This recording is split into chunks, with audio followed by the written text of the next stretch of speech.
Hello, I'm Michelle Rain, Assistant Director at the Wood County District Public Library. Today is Tuesday, June 24th, 2014, and I'm talking with Bob Broka.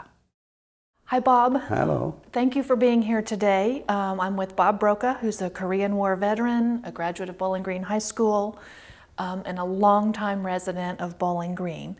So how long have you lived here in Bowling Green? Well, in the Wood County all my life. Okay. I was born on Carter Road in 1932. We moved, my parents got married in 32, I guess it was. We moved around. Dad was only like an 7th, 8th grader graduate, what you want to call. My mother was 19. He was 19, I think, and it was the beginning, hearts of the Depression. Yeah. He worked for WPA, if you ever heard of the WPA, in jobs. He worked at the stone quarry. So we moved around, rented places, till we moved to town in 1939. Okay. Did he work at the Portage Quarry? No, Lucky Stone Quarry over there, next to where Chrysler plant used to be, the one that they're talking about with the contamination of the soil there. Brush Brain started out there. Okay. Oh. Okay. That's quarry there. That was back in the 30s. In 41, he acquired a job at Spicer's Manufacturing Dana Corporation in Toledo. And what did he do there? Eventually, he ended up in the shipping department making boxes. Originally, he started as a machinist, but he wasn't really a machinist. Okay, maybe it was math skills or whatever. For some reason, he ended up in the shipping department after the war, after the World War II. So, what were your parents like? You said they were very young when they got married. What were they like?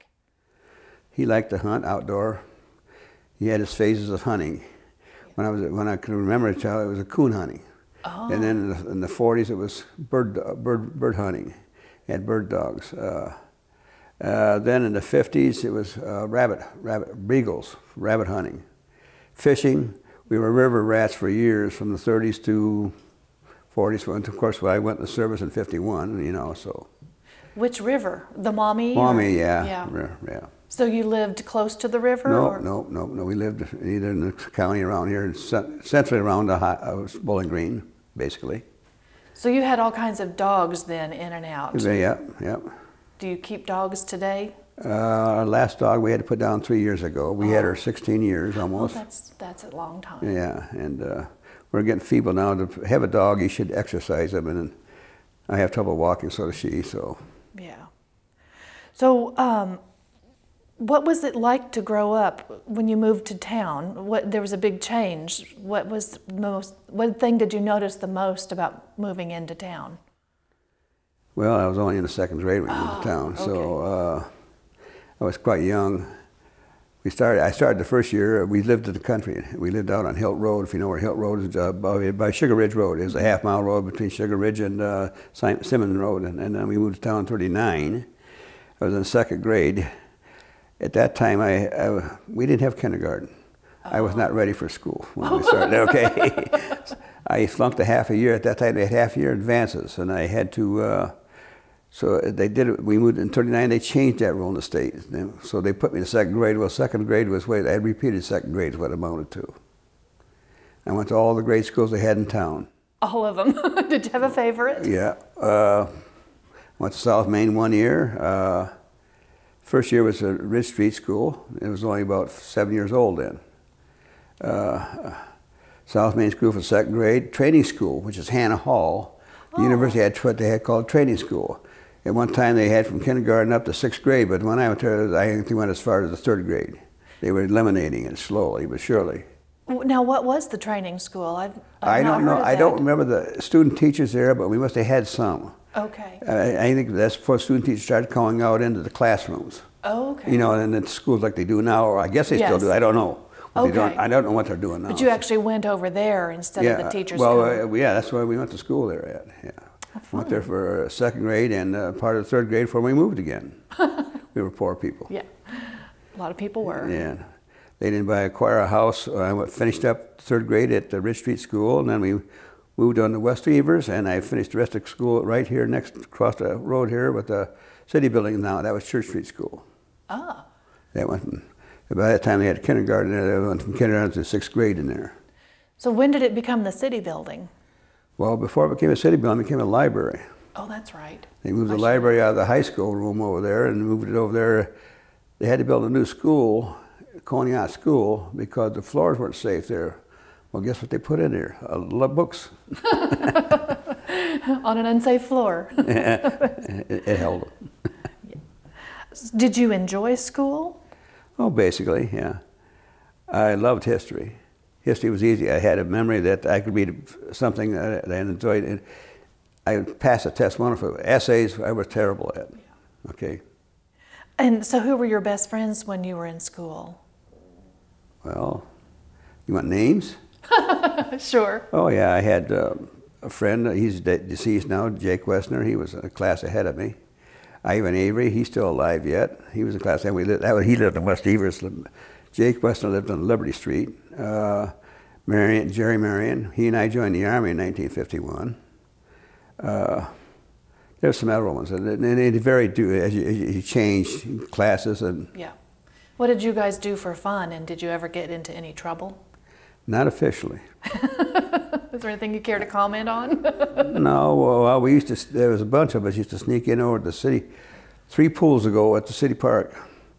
They had a wooden, well, the bathhouse was wooden at that time. There's pictures around of the original one we had. And the pump house was wooden too, but the fence went up to the edge of it. You could grab hold of the fence and get up on the roof and drop in there.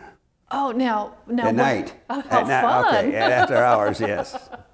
That was probably the worst thing we did, I think. Never got caught. Well, when we see the cop cars running around, the lights coming through the park or the street, the road there, way we would duck down. Wow, that sounds fun, actually. Yeah. Yeah. So you said you joined the Army in '51. Yeah. Tell me a little bit about you went to Korea. Eventually, yeah. I joined in June of '51. We graduated from high school on May 31st. The 4th of June, I was in the service. Jerry, Mary, and I, we got on a train. We went through Bowling Green on the B&O that came through Bowling Green. Okay. It came through twice a day, in the morning and the evening. And we went through in the evening. Ended up in Maryland, Fort Meade, Maryland. Oh. Beyond Washington. And you process through there is tests, your aptitude and all that stuff, your shots and your indoctrination and stuff. And he said he wanted anything but the infantry. Well, he went to Anytown Gap, Pennsylvania. I was interested. I heard about the diesels were just becoming real popular as far as, well, they were around before that, but they were, you know, a diesel mechanic. Well, the closest I got to diesel mechanic was Fort Belvoir, Virginia, about 25 miles southeast of D.C., I think, which is a engineer training center. Oh. And the major setup, they had 2 posts, North Post and South Post. U.S. Route 1 was split it. And the South Post was the original post with the Fairchild family, and they had the schooling there for the engineer of the company. And the Corps of Engineers, I think, is stationed there, which has a bad reputation too, if you know about that. The training center was on the North Post. It had been established in World War II. Oh. We still had barracks from World War II, rustic, and I took training there. I guess they felt sorry because I was what they call R.A.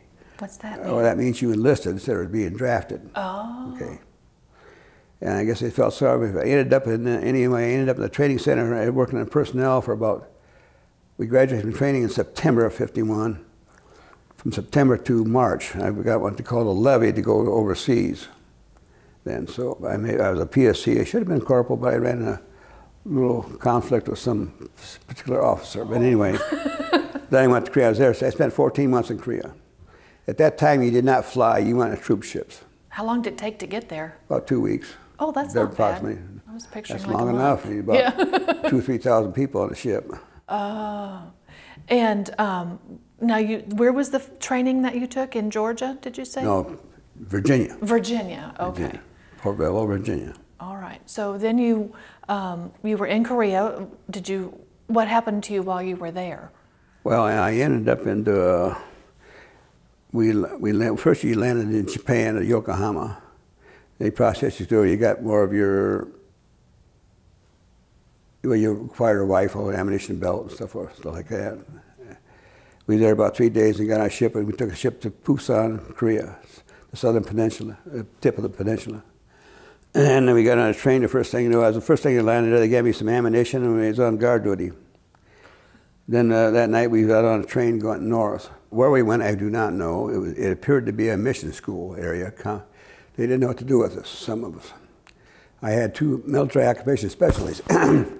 One was a personnel specialist, and one was a pioneer combat engineer military specialist. So at that time, we went as a replacement. We didn't go as a unit, see. We were replacements.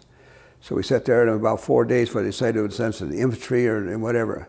Well, luckily I ended up in the 19th Junior Combat Group, which included 3 battalions and a couple of heavy companies, a searchlight company and a heavy truck company. And I was in the 1443rd Engineer Combat thing from the National Guard unit. It went to Korea in 1951. And it was an Alabama National Guard outfit from Alabama, and that's where I was stationed in. We were in the 19th Year Combat Group. Units were in the 10th Corps under the 8th Army, okay? Now, what does it mean to be a combat engineer? I don't... Well, we didn't actually do combat when I got there, but we were building... We put pontoon bridges up at that point in time, build bridges, try to get for ravines, Bangalore torpedoes to... fencing, barbed wire, okay. Lay mines, defuse mines, stuff like that. But I was in personnel. I was in headquarters of the headquarters company. I was not a combat person. We were not on the line, combat line, which at that time was a stabilized combat up there. It was because the peace talks ceasefire talks were going on, which went on for about a year. They started in June of '51, I think. They didn't cease. They didn't have agreement till July of '53. About the time I was rotating home. Oh, so did you ever watch the series MASH on TV? What did you think of that? Well, other than that's a MASH hospital, right. But there was the equipment, the tents, that's how we lived. Only they did a little more luxurious than we did, I think. Yeah. I don't want to ask if you enjoyed your time in the Army, but what do you look back on that and think it was a good choice, or? It was 3 years out of my life, but then I'd have probably had to win as a draftee anyway at that point in time. Within 6 months of the time I enlisted, you know what I mean.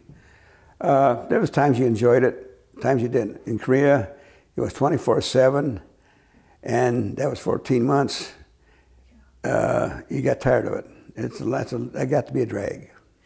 Even though we wasn't in combat, we were about 1,000 yards behind the lines where we were. You could hear if there was activity going on. It was called a static warfare at that point in time. There wasn't any up and down the peninsula. All you had was patrols back and forth or incursions. Yeah. Did you come straight home to Bowling Green when you left the Army?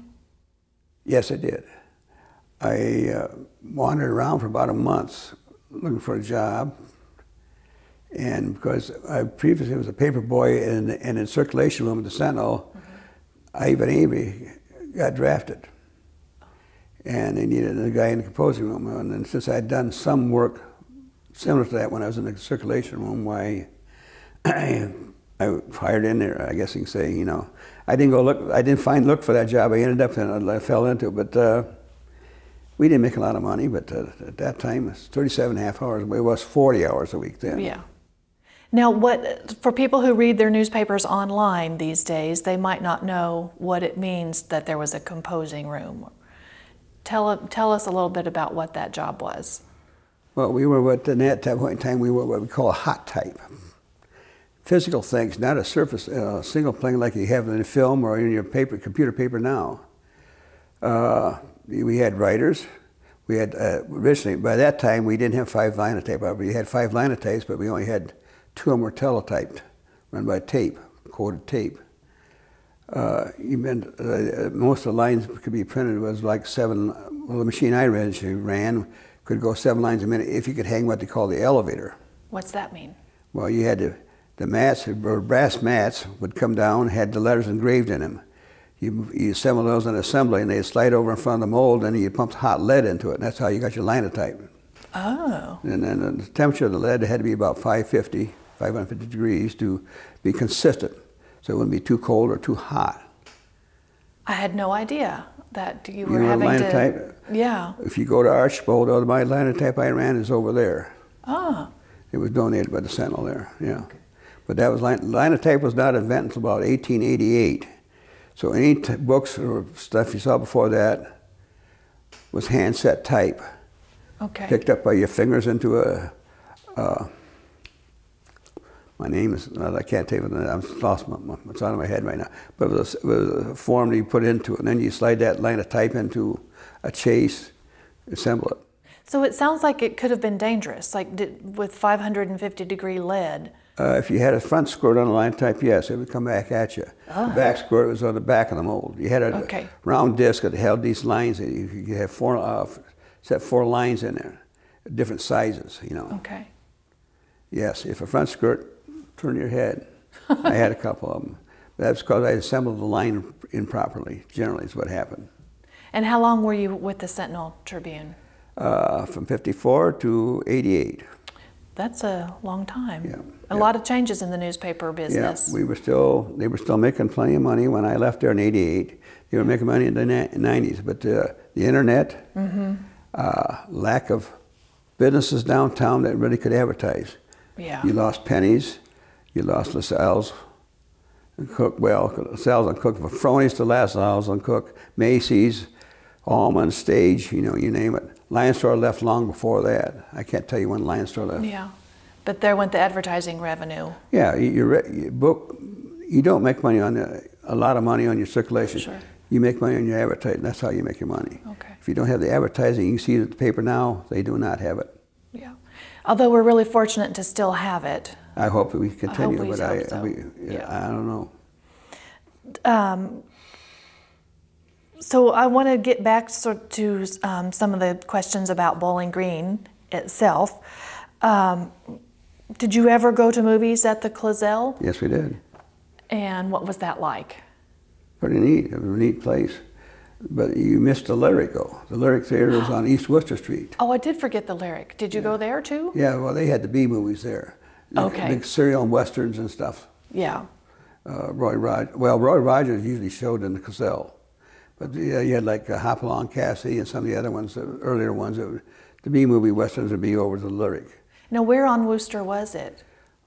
Just, you know what the Sentinel place is called? Mm-hmm. That's where the Sentinel Tribune used to be. Yeah. And the next room over is there's the Amish country, yeah. the space. The next building over. Oh, okay. That was the Lyric. That was the theater there. And the people who built the Clazel built that too. But later on, after the Clazel, I think it was. Okay. It used to be on North Main Street on the alley there, where Finders is at. Okay. I'm pleasantly surprised that Bowling Green could support 2 theaters at one time. Well, the same guy who owned them once. Okay, yeah, so he wasn't in For competition. a while. I with can't tell you when he sold out. Now, I have heard stories about a haunted house in Bowling Green. Do you know anything about that? No, I did not, and that was in my area too, my ward. I lived in West Evers. That'd be over in North Maple there, before you got to Coney in that area there. But I never heard that. But the Don Potter lived in that area. I know the gentleman has talked about that. Yeah. Never saw a ghost? Yeah. Okay. No. Who are some of the most interesting people or characters from Bowling Green that you remember? Well, there was some. There was a guy who used to wander the streets. He was mentally challenged, called Dewey Mount, M-O-N-T-E. Later in life, Warren Bassett kind of supervised his finances. He wanted, I don't know, you actually can't say he had part-time jobs. He used to pan mill. He used to go to Toledo to give blood. They'd earn money, and he couldn't understand his voice at all when he was younger. And the older he got, the better he can stand it. How long he's been deceased, I can't tell you. Yeah, yeah. I was going to ask about, now your dad died at a fairly young age. Yeah, Did your 56. life change? Pardon? Did your life change much after that? He lived in Toledo. We were living here. Okay. Okay. My mom and he were divorced at that time. They were divorced in the late 50s, and he'd been remarried and lived in Toledo. And yeah. Things had changed, you know. I'm sure they He did. died from basically lung cancer that went to the bone. And Oh, that's... he smoked Camels for years. Are you a smoker? Were you a I smoker? was. Yeah. I'm now in pulmonary rehab. I have mild COPD from smoking, probably, and working. Yeah, yeah. I want to ask you about some sort of big social events that happened in the history. So you and Millie were married during the Cuban Missile Crisis. Do you remember anything about that day? Well, originally we were married before. Right, right. Yeah, 56. Yeah, it was all, Kennedy was on TV and stuff, yes. It was scary. Did you all have a plan, or what were you? What were we going to do? Yeah, what were you going to do? No, we stuck our head in the sand, probably. I don't think so. We were hoping, had our fingers crossed, I suppose. Yeah, yeah. I asked Millie what your first date was, and I'm going to ask you what your first date was to see if they match up. Well, that would be the first date in the hayride, yes. Okay. She asked me, I sat in the gazelle, and her and her girlfriend were sitting in a row in front of us for some reason. I don't know who I was with exactly. I suppose Jake Westner or Ivan Avery or somebody like that. She turned around and asked me I was going to church, same church as her at that time, and asked me for this date. I didn't really know what to say to her. So I said yes, well. I probably gave her a hard time on that hayride. It was a church-sponsored hayride, yeah. So then when you came back from the war, did you start dating again? Well, not right away because, see, I kind of ran around with the guys. None of us were married at that point in time. Jake Westner was, but the rest of us weren't. And we met again at the bowling alley. Oh. And eventually we started dating, going out. And 58 years later? Yeah, we're still here. That's wonderful. Sometimes she probably wishes not, but you know how that goes. What do you think are some of the big differences between Bowling Green when you were growing up and Bowling Green today? And what do you think people today would find really unusual or hard to believe about Bowling Green back then? Well, how the downtown was viable. Yeah. And all the towns around, you know, of any size. Weston probably had a fair size of downtown at that time. I mean, not as big as Bowling Green, but you know. Right. Perrysburg was not as big as it is now. We were bigger. Findlay was bigger downtown. You didn't have malls. Right. You only had the outgrowth of town. You could shop in town. You didn't have to go to Toledo to get merchandise unless you really wanted something special. People didn't. You did. Most of the people had one car. People walked downtown. On this block where you're at now, where the block is, the library's at now, there used to be a city called City Market run by the English father and son. On the corner was Howard's bar, hotel, restaurant. Then next door was a little tiny barber shop. Then another place called Dot and Carnicum was a little auto dealer. I never saw it viable too much. The next building over was Henderson's Auto Supply. Then the market, then Milner's flower shop, downtown flower shop. They had the glass-covered places where you grow flowers in the wintertime. Oh yeah. Yes. Greenhouses. I'm missing the word. Greenhouse. Greenhouses. Right in the corner of Pole Road and North Main Street. Wow. When it was a jog. You had Pole Road came up and dead ended on Main Street, and then you had to go to the north and go over to get on Pole Road to go west from there. Wow. They've did 2 transitions of Pole Road over the years, make it more smoother connecting. If you want to know why all the streets in town are all set, if you look at some early maps of Evers, Thurston, Mary, Reed, and that, their properties did not go across, and they didn't build the road between them. They followed the edges of the property and up to the other place. That's my assumption why the streets are all offset in Bowling Green. So the lot shape kind of determined where the road went. They had hunks of property. That's one lot, you know. They had bigger. Yeah. Well, speaking of properties in Bowling Green, I was asking Millie. She said that you guys saw the Montgomery Ward fire from your apartment, and I was wondering, and it seems like in the history there are so many fires in Bowling Green. I wonder why the place kept catching on fire. Well, I don't know about Montgomery wards or the downtown, but there was a lot of house fires in that period of time. You had coal stoves yet. A lot of them didn't have gas. You had coal stoves. And some families were better than others, and some were maintained better than others. Yeah. You had still had a lot of wooden shingles. They were just getting into the asphalt shingles. A more luxurious house would have tile on it. Okay. You know what I mean? So you get a chimney fire up there, and you got sparks flying, and you get it roaring, and they jump from house to house. Well, yes. Every year, every winter, there'd be somebody's house caught on fire. Back in the 30s and 40s. Yeah. Wow. And now you retired from the Sentinel Tribune, and I wondered if you ever met Minnie Bell Conley. Oh, yes. What was she like? Very prim and proper lady. Was she? I can tell you something. I remember I was a paper boy. Well, by that time I was working in the circulation room. Also, one of my duties was cleaning the office, the business office, and the journal, the writer's office. What's the word I want? I don't know. The bullpen? That's well, what they used to call it. something sort of anyway, editorial. Oh, gotcha. We're all one combined, and I was sweeping the floors and emptying the wastebasket. Well, she had went and bought a new dress at Kessel Store, I think, or at Alma's Style Center, whatever. She had it in a box, and it was in the wastebasket. She was just throwing it there. But we had a big box out back in the back end of the shop, and well, everything went there. Where'd my dress go? Well, luckily, we recovered it. It was in a box. She was storing her dress in the trash can. Well, just on top of it, wastebasket. Well, she's kind of a legend with the columns that she used to write for the town. She would have probably kept on working longer, but technology got her. Did it?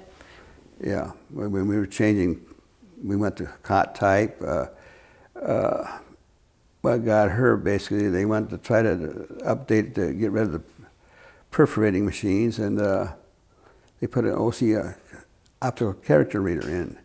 Well, the writers had to use an IBM typewriter at that time. It had special 1/10 of an inch, type on special paper. Oh. The reader would read that and then transfer the tape for the typesetting machines. Okay. Well, she had problems with that. Oh, okay. She couldn't. You could white out and stuff like that there. Right. But and basically that was the end of Minnie Bell when that transition there. Yeah. Yeah. They were trying to eliminate people who did perforating machines and type from her copy. Okay. Yeah. Yeah. So. What other technology changes have you seen that have been the most amazing to you? Well, I can't believe the electronics. What's the exponential by the months now? The changes, you just can't, unless you're really into it. You can't keep up. And us old people, luckily, we still got computers. My wife's a better computer operator than I am. I never was a good typist. We had typesetting machines in the Sentinel, and I worked on advertising after we moved out in the news place, and of course we weren't working on news anymore. Our department that was one thing we lost control of. I was not a good typist, really per se, but things that was easier in hot type became harder. The harder things that was in hot type became easier. Alignment, we lost alignment. Yeah. And they pasted up. Well, now it's all digital completely now, but it used to be, we set type on film, read, write, film, white, you'd paste it up with wax on the form, see. Well, that could be, before it was a physical thing. Yeah. Up and down, now it was a flat thing and it could move. That was one of the hazards. We used to have good photographs, so we had good half-tone machines on the negatives. Now that's digital and it's not quite as good. Yeah. If you noticed. Did you know we had some photographs donated from a photographer who worked at the Sentinel Tribune, and I can't remember his name, of course. The little guy, deceased now? Yeah. Weldon Dukes. Yes, it was him. Did you know him? Yeah, yeah. He came in Sentinel at the old place. They put him upstairs, made a dark room up there for him. He would be the photographer up at the old Sentinel on Worcester Street. Mm-hmm. And I knew him, yeah. And he handled all editorial photos and stuff like that. I think he also must have been on the crime beat for a while, because there are some crime scene photos that I'm sure that accidents and stuff like that, yeah. And some really gorgeous photos of his kids sure. skating at the pond and things like that. Yeah, he was there until... And some fair. He had left there, and I left in '88. He left sometime a year or two before that, maybe possibly. Maybe just for months. Jeff Hall took his job, and he didn't. I don't know. I was left in '88. Yeah. Pretty soon it was somebody else, and then eventually, because that whole section would be gone now. Yeah. Are there any? I was talking to Millie about the hospital, and she said I should ask you about how the hospital has changed. Tremendously. It opened up on 51, right? Mm. The original wing is hard for you to find it. Hard for you to see it. You know that new section they put out towards Worcester Street? Yeah. Look above that. Back there, that's the original wing. It runs east and west. Okay. It's hard. The original entrance is hard to find out of the transformations they've done. If you go in now, whether you go in now on the overhang, to the right, you see that elevator? Mm-hmm. That's their first elevator. That was that up and down that hallway was the first wing. Okay. And I'm sure it wasn't as large. No, well, I don't know how many rooms they had. I can't tell you how many rooms they had at the time. Yeah. I do not know that. Well, and I was talking with someone who said the original hospital was the house that's at the corner of Haskins Road and Wooster. Is that right? Well, the one I can remember just for that one is for Wood County opened up. The one I remember is Community Hospital next to Dunn's, just west of Dunn's. Yes, that's the one. That's the one. Yeah. But they was over the period of time there were various hospitals around, but they weren't. Individuals started them. Oh, people started them. Right, yes. There was a woman who ran the one in the community there. I can't think of my wife knows the name. Maybe she can spit it out to you now. I don't know. Oh, she was portrayed in the Living History. Oh. I guess she's not going to come forth with a name. That's okay. Who? Betty Griggs. Betty Griggs. Yeah. Well, I met someone who said that his mother had given birth to him at the community hospital, and they had these men who the maternity ward was on the second floor, and so the men would carry the women up the stairs because there was no elevator. That's right. I don't know if I was ever in it or not. My mom was there, and she had just been in the late 40s. She had a female problem. I think eventually she had to go to Toledo and had a hysterectomy, I think is what the problem was. She was in there, but there was nothing they could do. They didn't do major surgery there. Right. Now, I like to ask people if they have a favorite building in Bowling Green. Do you have a favorite building? I like the Sentinel. I went there. I started pelling papers at 11 years old. Yeah. Wow. I worked there till 51. How big a route? That'd be 43. How big a route? My route started at the old post office here where the senior center is. Okay. Went down Main Street to West Evers. And then I had the whole quadrant from West Evers down to beyond Poe Road. Wow. But some of that addition was put in after World War II. Okay. Between Mary and Curtis Avenue and between Fairview and North Grove, there was a pasture in there.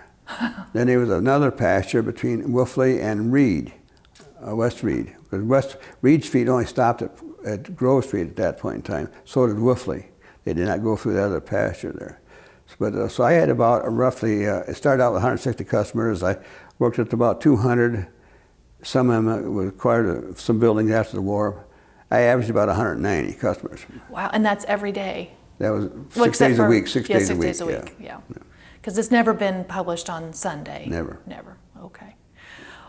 Well, one of my favorite buildings is the old children's home. Okay. Up there on Wooster. Can you tell me anything about that? I don't know much about the building. I wonder if you know much about it. Well, a lot of kids ended up in there because of their parents split up or child endangerment. We had kids in our high school lived there. Alvy Perkins, if you heard of Alvy. I know who. He spent time there because his mother had some mental problems after, I don't know what happened to Alvy's father, but anyway, in the family there, he went to Perrysburg School before he got down here, but he spent some time there too, I think, with E. Millard, yeah. I went to school at Bowling Green, oh. Yeah. We had a lot of it. Sam Adams lived there.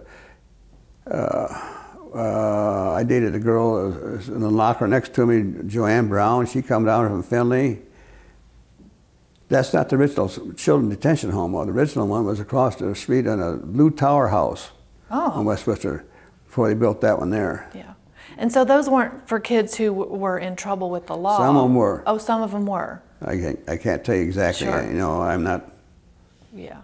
But this was kind of before the whole foster care movement started. I think so, yes. And I think that's what did away with the detention home, I think, when the foster, when that got to be more popular.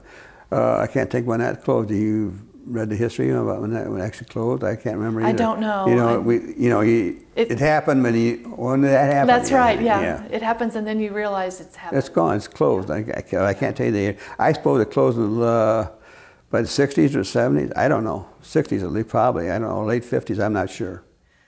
Well, I know that since you've retired, you have taken up a hobby, making handmade wooden pens. You let me use one to sign some paperwork. It was gorgeous. How did you get involved with that? Just a year ago, a little over a year ago.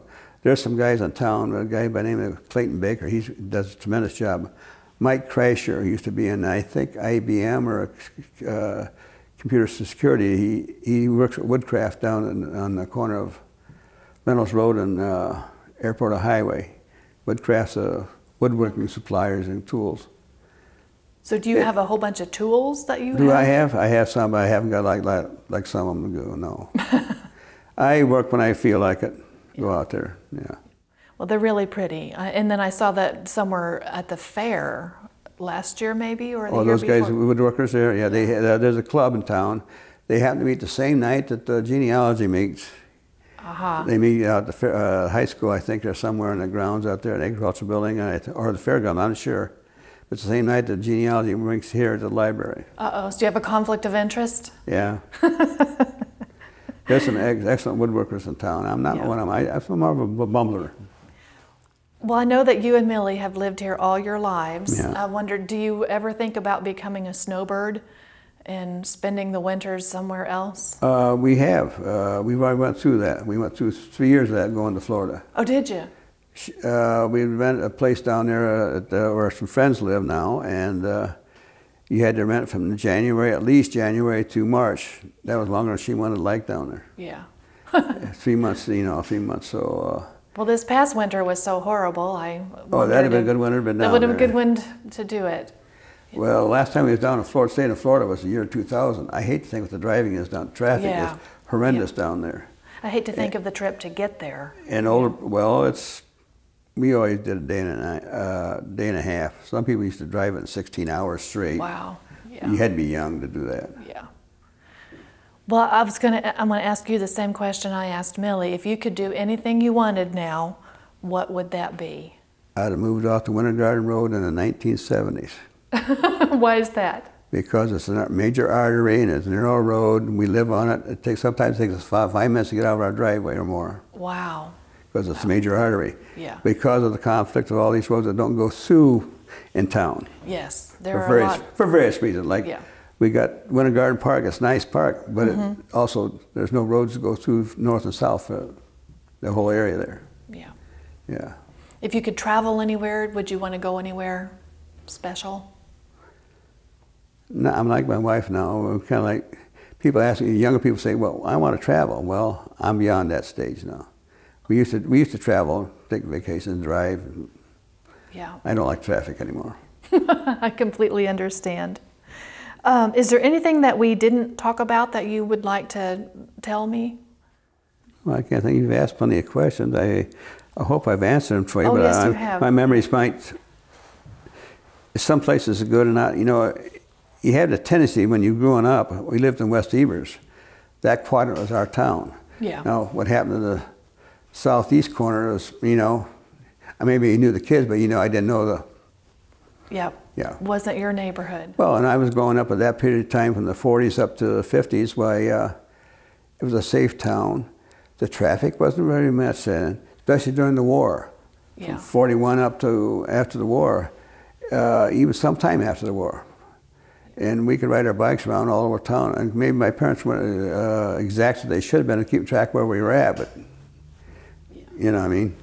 Oh, I wanted to ask you about during the 60s. Did anything happen here in Bowling Green as part of that whole social revolution that caught your attention? Was this, the thing they had to sit in against the shooting down at Kent State? Yes, yeah. They had a sit-in out at college there. Who was the president, Mildred? McDonald, I think. McDonald, yeah. He was not liked too well anyway, yeah. Okay. The college students did have a, I can't remember exactly what they did out there. They were on Worcester Street or something or other, yeah. Did it affect the town in any way? I don't think so. Yeah. I mean, that was a temporary thing. The thing in Kent State, I can see how it can happen. Yeah.